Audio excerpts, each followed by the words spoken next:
Oknum pejabat di pemerintahan Indonesia ini mampus dihantui makhluk halus menakutkan akibat mencuri dana untuk anak-anak miskin. Tapi setiap malam, suara jeritan dan tangisan para korban menghantui hidupnya, sebuah kutukan yang tak bisa ia lari darinya. Sampai kapan ia bisa bertahan sebelum keadilan datang menjemput? Di tengah reruntuhan kota Seruni, nama Gilang Darmawan berkumandang seperti nyanyian penyelamat. Gempa dahsyat yang meluluh lantakan rumah-rumah, menelan anak-anak dalam tidur mereka, dan menyisakan ribuan pengungsi itu, justru membuka panggung megah bagi Gilang, seorang pejabat muda dengan senyum penuh janji. Berbalut rompi bertuliskan relawan bencana, Gilang berdiri di depan kamera-kamera televisi nasional, membagikan sekarung beras dengan tangan kanan, sementara tangan kirinya tersembunyi di balik jas, mencatat angka-angka keuntungan yang akan ia bawa pulang. Semua akan saya urus, demi rakyat, serunya lantang, mengangkat tangan tinggi seolah malaikat pelindung telah turun ke bumi. Wajahnya berseri, matanya penuh gairah bukan karena iba, melainkan karena peluang. Di balik panggung itu, Gilang sudah menandatangani lusinan kontrak fiktif, logistik yang tidak pernah dikirim, tenda-tenda yang hanya tercetak di kertas, dan dana rehabilitasi yang menguap entah kemana. Ia pandai bersandiwara, mengatur narasi seolah dirinya pahlawan. Sementara di meja makan rumahnya, makanan berlimpah tersaji setiap malam dari hasil kejahatannya. Malam itu, saat kota Seruni masih menangis dalam gelap, Gilang bersulang dalam pestanya. Untuk kesuksesan kita, katanya pada koleganya, gelas-gelas kristal beradu pelan, merayakan dosa yang mereka bungkus dengan senyum dermawan. Di luar jendela rumahnya yang besar, angin malam membawa suara aneh seperti bisikan yang jauh. Atau mungkin hanya angin. Gilang mengabaikannya. Belum tahu bahwa malam itu adalah malam terakhir ia bisa tertawa tanpa dihantui.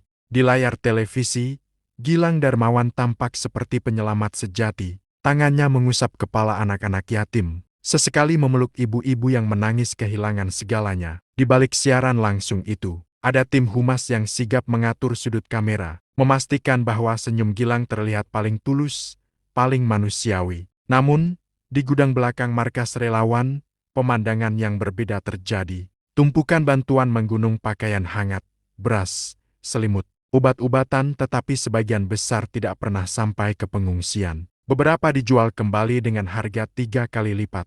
Sebagian lagi hanya dicatat di laporan palsu, seolah-olah telah didistribusikan dengan sukses. Apa rakyat peduli? Yang penting mereka lihat wajahku di TV. Gumam Gilang sambil menandatangani laporan fiktif. Tangannya cekatan, matanya berbinar. Di jalanan, para korban bencana mulai bertanya-tanya, mengapa tenda mereka bocor? Mengapa anak-anak mereka masih tidur di tanah becek? Mengapa janji bantuan terasa seperti mimpi yang menguap di pagi hari? Namun, siapa yang berani melawan? Gilang dikelilingi tameng citra sempurna, dilindungi oleh jaringan kekuasaan dan uang yang mengakar. Suaranya menggelegar di podium. Pidatonya mengalir manis seperti madu padahal racun menetes di tiap katanya. Malam itu, setelah menandatangani kontrak kotor lagi, Gilang tertawa terbahak di ruang kerjanya. Namun tawa itu, entah kenapa, terasa bergema aneh. Seperti ada suara lain, samar, pelan, nyaris tak terdengar, suara isak tangis dari sudut ruangan. Gilang menoleh cepat, tidak ada siapa-siapa, hanya bayangan-bayangan panjang dari lampu gantung yang bergoyang pelan. Ia mengangkat bahu, mengira itu hanya efek lelah. Masih belum sadar bahwa bayangan pertama telah menapakkan dirinya di dunia Gilang, membuka pintu menuju teror yang takkan bisa ia tutup lagi. Malam berikutnya, udara di rumah Gilang terasa lebih berat dari biasanya. Pendingin ruangan menyala penuh, namun keringat dingin tetap merembes di keningnya. Ia mencoba tidur lebih awal, membenamkan diri dalam kasur mewah yang dibelinya dari sebagian dana bantuan yang dicuri. Di luar, hujan rintik-rintik membasahi halaman. Suara air menetes dari talang, ritmis dan menenangkan. Namun, di tengah suara hujan itu, perlahan-lahan, muncul suara lain. Tangisan, awalnya hanya sayup, seperti suara angin yang merengek. Gilang membuka mata, menajamkan telinga. Tidak ada apa-apa, hanya suara hujan. Ia menarik selimut, mencoba mengabaikannya. Namun, semakin ia mencoba menutup telinga, semakin nyata suara itu. Bukan satu suara, melainkan banyak. Suara anak-anak menangis bersamaan. Isaknya bertumpuk, kacau, memenuhi setiap sudut kamarnya. seolah-olah ada puluhan jiwa kecil yang terperangkap di dalam dinding rumahnya. Gilang bangkit, jantungnya berdetak keras. Ia menyalakan semua lampu kamar, lorong, dapur, ruang tamu tapi tidak ada siapapun. Hanya rumah besar yang sunyi, berkilau, dan, entah kenapa, tampak lebih sempit malam itu. Tangisan itu tidak berhenti, justru semakin dekat. Seperti berbisik langsung ke telinganya. Menusuk gendang telinga dengan rasa sakit aneh tidak menyayat, tapi menggerogoti perlahan. Dalam kepanikan, Gilang membekap telinganya dengan kedua tangan. Ini cuma mimpi, teriaknya. Namun suara itu tetap menembus daging dan tulangnya, menghunjam langsung ke dasar jiwanya. Ketika ia melihat cermin di lorong, Gilang terpaku. Di balik bayangannya, berdiri sosok-sosok kecil, anak-anak berwajah pucat, dengan mata kosong. Mulut mereka menganga mengeluarkan isak tangis bisu yang menusuk sampai ke sumsum tulangnya. Gilang menoleh ke belakang. Tak ada siapa-siapa. Ketika ia kembali menatap cermin, sosok-sosok itu sudah hilang menyisakan hanya dirinya sendiri, yang kini pucat pasi dan menggigil dalam ketakutan. Untuk pertama kalinya, Gilang Darmawan, sang penyelamat di mata publik, menyadari bahwa sesuatu telah mulai menggerogoti hidupnya. Sesuatu yang tak bisa dia beli, tak bisa dia suap. Tak bisa dia sembunyikan di balik senyuman palsu. Malam itu, tidur tidak lagi menjadi tempatnya beristirahat. Malam itu, tangisan pertama telah menyentuh telinganya dan ia tidak akan pernah mendengar keheningan lagi.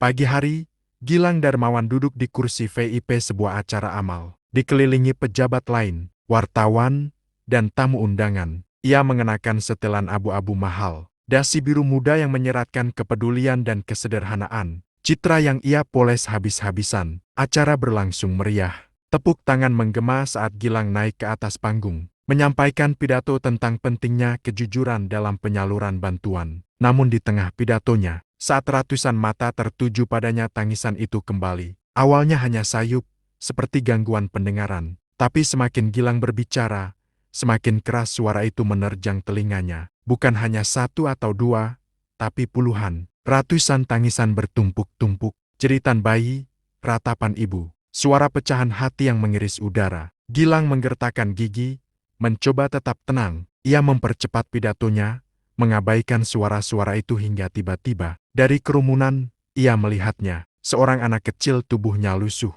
Mata kosong berdiri di antara para tamu undangan yang elegan. Bocah itu tidak bergerak, mulutnya terbuka lebar, menjerit tanpa suara. Matanya menatap Gilang dengan kebencian purba, seolah-olah menusuk langsung ke dalam hatinya. Gilang terdiam di atas podium, keringat dingin membanjiri pelipisnya. Para tamu mulai berbisik-bisik, seorang MC buru-buru naik ke atas panggung, menyelamatkan suasana, mengalihkan perhatian. Gilang dipandu turun dengan sopan, pura-pura sakit, pura-pura pusing. Di dalam mobil dinasnya, Gilang menutup wajah dengan kedua tangan. Ini hanya stres, bisiknya. Ini hanya stres. Namun, ketika ia menengadah, ia melihat kaca spion. Bukan wajah sopirnya yang memantul di sana, melainkan wajah seorang wanita tua, matanya merah. Mulutnya menangis tanpa suara. Kulit wajahnya penuh retakan seperti tanah kering. Gilang berteriak keras, membuat mobil hampir menabrak trotoar. Di belakang punggungnya,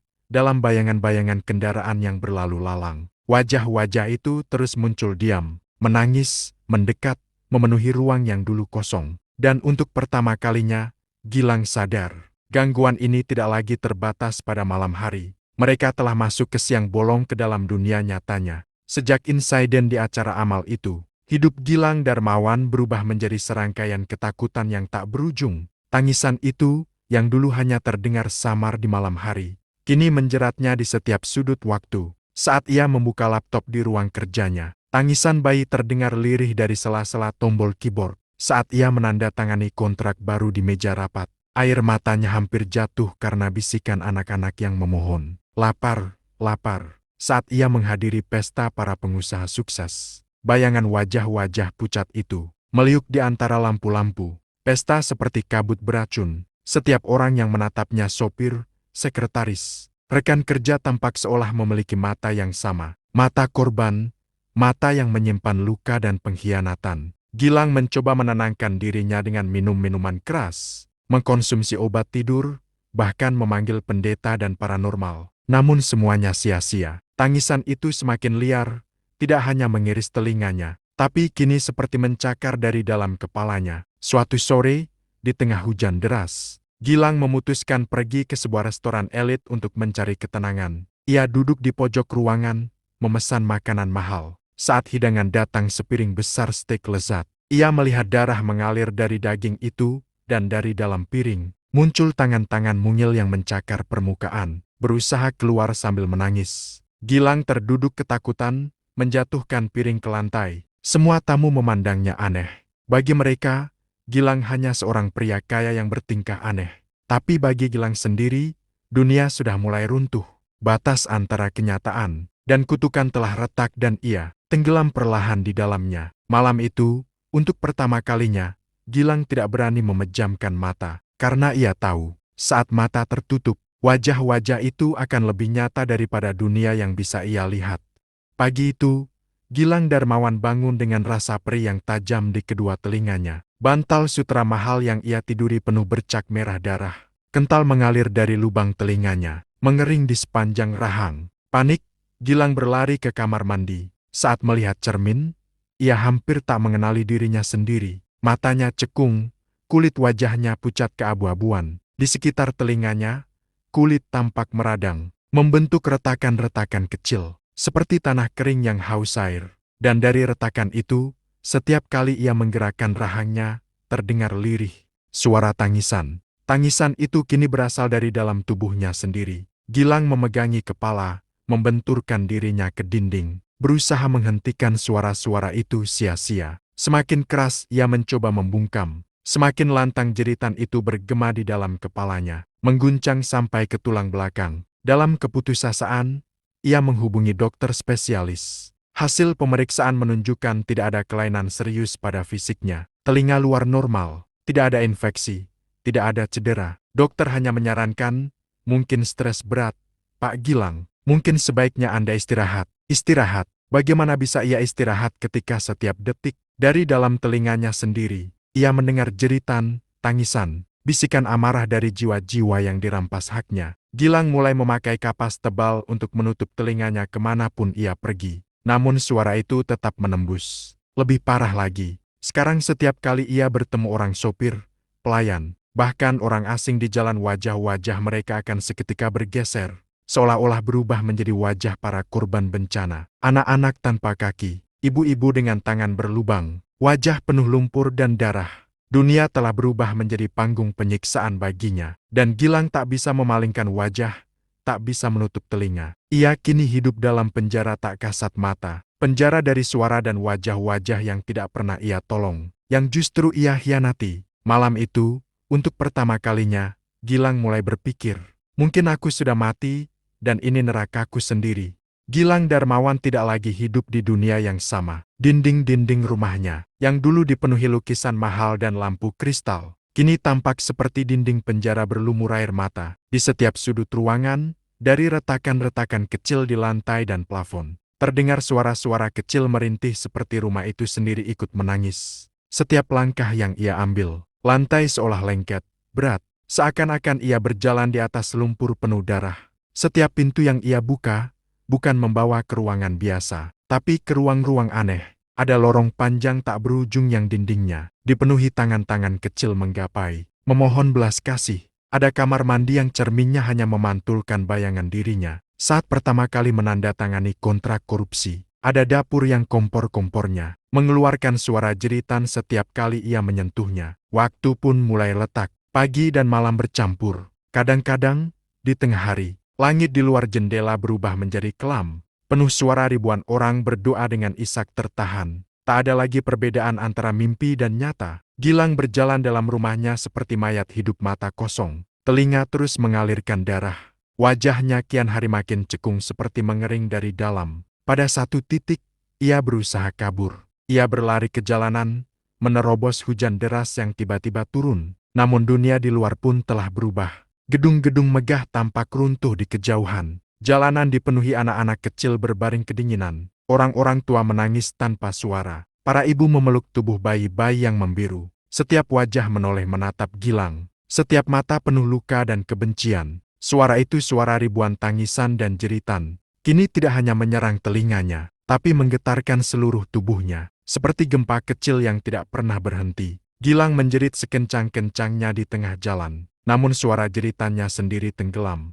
tertelan oleh lautan suara mereka. Dia mencoba menutup telinga, menutup mata, menutup hatinya, tetapi semuanya sia-sia. Para korban telah menulis kesedihan mereka di daging dan tulangnya sendiri. Malam itu, Gilang kembali ke rumahnya yang sekarang terasa seperti liang kubur. Dengan langkah terseret, telinganya nyaris robek oleh jeritan yang tak mau berhenti. Dan untuk pertama kalinya, di sudut ruang tamunya, ia melihat seorang anak kecil duduk membelakanginya. Dengan tubuh gemetar, menangis tanpa suara. Ketika anak itu perlahan menoleh, Gilang merasa dunia runtuh di sekelilingnya. Anak kecil itu menoleh perlahan. Wajahnya retak, berlumpur, matanya berlubang, pipinya berlumuran darah beku menatap Gilang tanpa ampun. Bibir kecil itu bergerak, membisikkan sesuatu yang tak terdengar. Tetapi suara itu langsung mengguncang tulang punggung Gilang. "Kenapa kau ambil makanan kami?" Tubuh Gilang gemetar. Ia mundur, tersandung meja,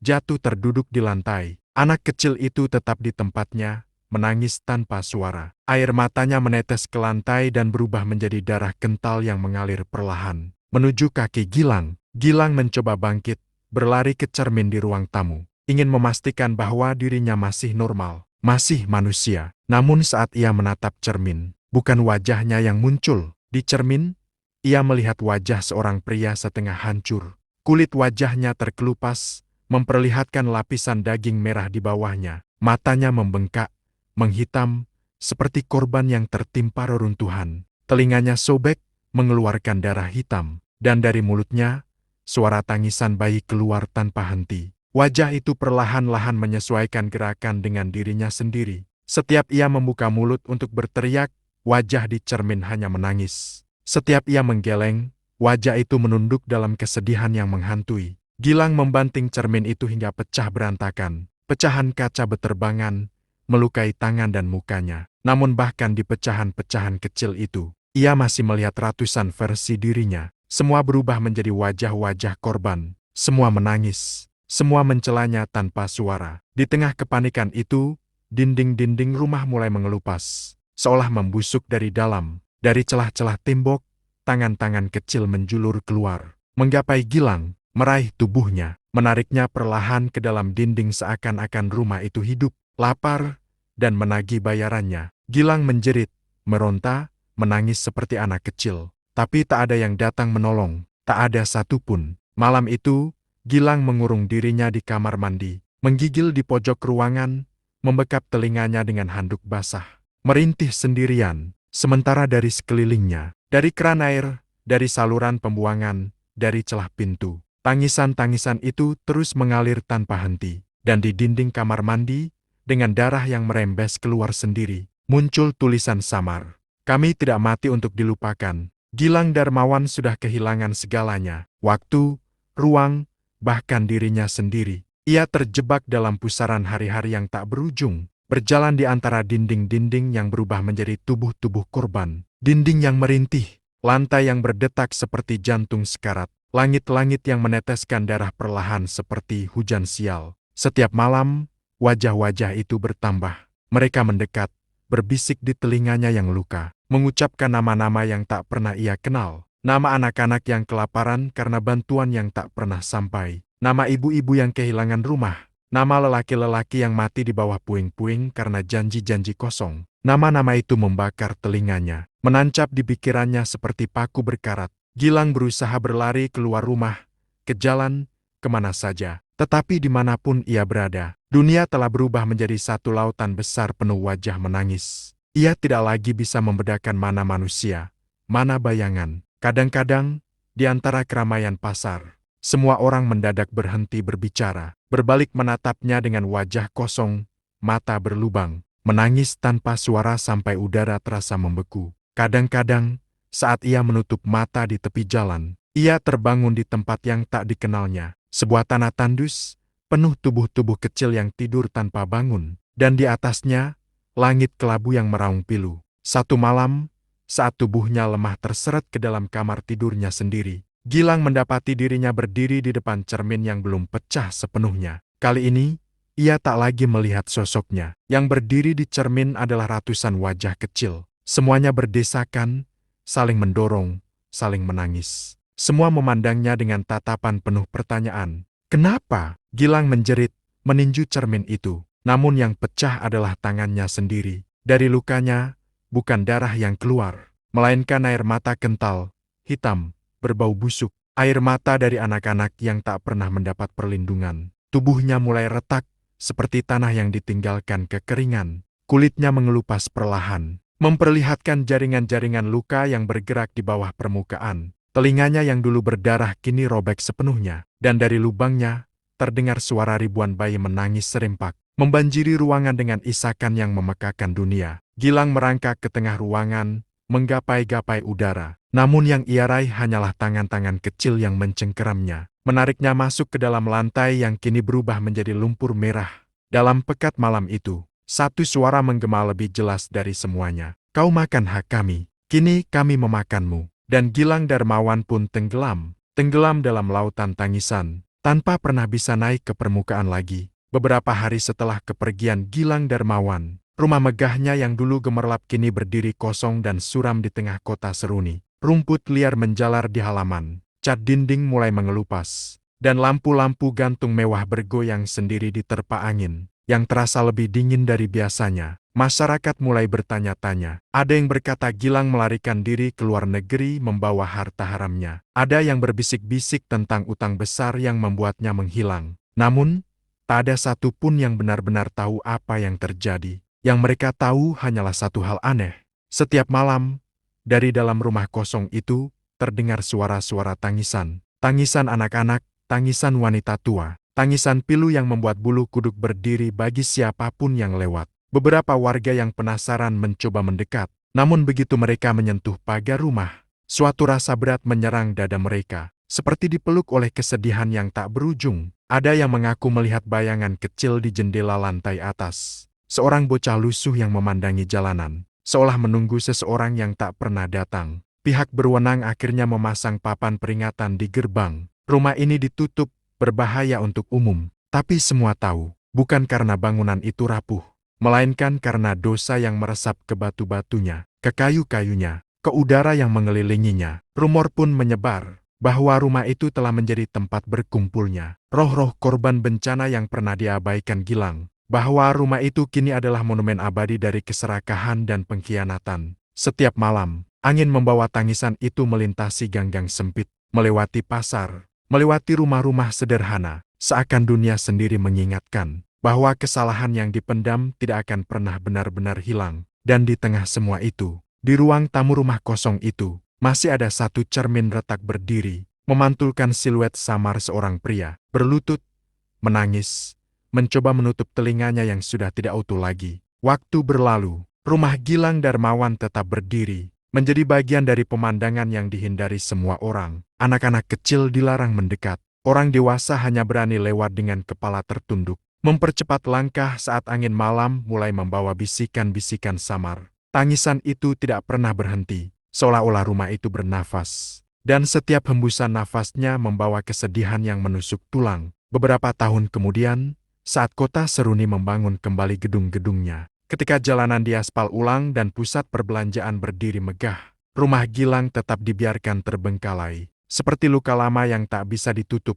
pemerintah setempat pernah mencoba merobohkannya. Namun anehnya, setiap alat berat yang mendekat, mesin-mesin itu mendadak mogok. Operator mengaku mendengar suara tangisan bayi dari dalam helm mereka. Pekerja konstruksi jatuh sakit tanpa sebab. Akhirnya, mereka menyerah. Rumah itu dibiarkan membusuk, tumbuh menjadi legenda kelam di tengah kota. Malam-malam tertentu, orang-orang yang cukup berani mengatakan bahwa mereka melihat sesuatu di halaman rumah itu. Seorang pria berjas lusuh, wajahnya hancur, berdiri membelakangi jalanan. Di sekelilingnya, bayang-bayang anak-anak berpegangan tangan. Mereka semua menangis tanpa suara, menatap kota yang pernah mengabaikan mereka. Dan suara itu, suara ratusan jeritan kecil yang melayang bersama angin malam, menjadi pengingat yang tak terhapuskan. Hak kami pernah dicuri, suara kami akan terus hidup sampai dunia mendengarnya. Begitulah nasib Gilang Darmawan, bukan hilang, bukan mati,